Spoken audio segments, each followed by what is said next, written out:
The U.S. Secretary of State says time is running out for Iran to return to the nuclear deal. At what point is the U.S. likely to just give up on Iran?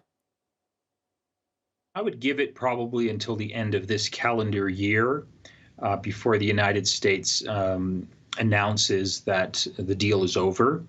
I don't think the United States is in a strong bargaining position anymore. In fact, I think, Iran has calculated that they hold the stronger hand in terms of this diplomatic standoff, which I think explains why they are reluctant to return to the bargaining table.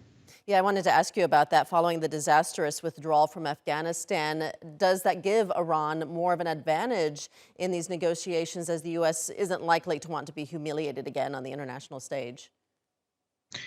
I think that's very much the case. I think the colossal, humiliating defeat of the United States in Afghanistan does benefit Iran in the following way, that the likelihood of the United States engaging in a military strike or military attack on Iran's nuclear facilities due to a collapse in the negotiations is much more less likely now after Afghanistan. There's no appetite here in the United States for another military intervention or engagement in the Middle East.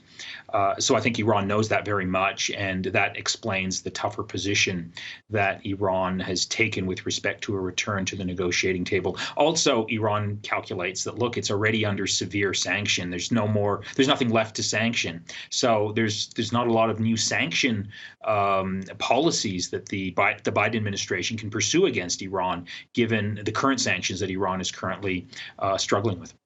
Yeah, with nothing left to sanction, I mean, what kind of leverage would the U.S. have, or does it have, in potentially pressuring Iran?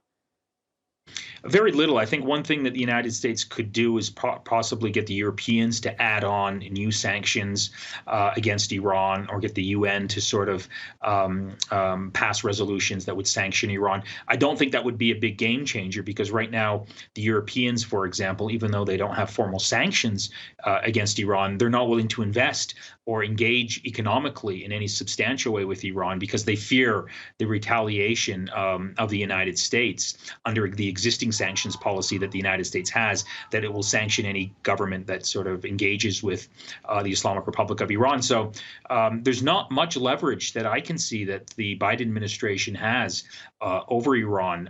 The only leverage is really just to maintain the current sanctions regime in place, hoping that Iran will eventually buckle. But given the hardline orientation of this new Iranian government, I think they're willing to stay the course, hoping that they would benefit from a standoff in the coming months. All right, we'll leave it there for now. Nader Hashemi joining us from Denver. Thank you.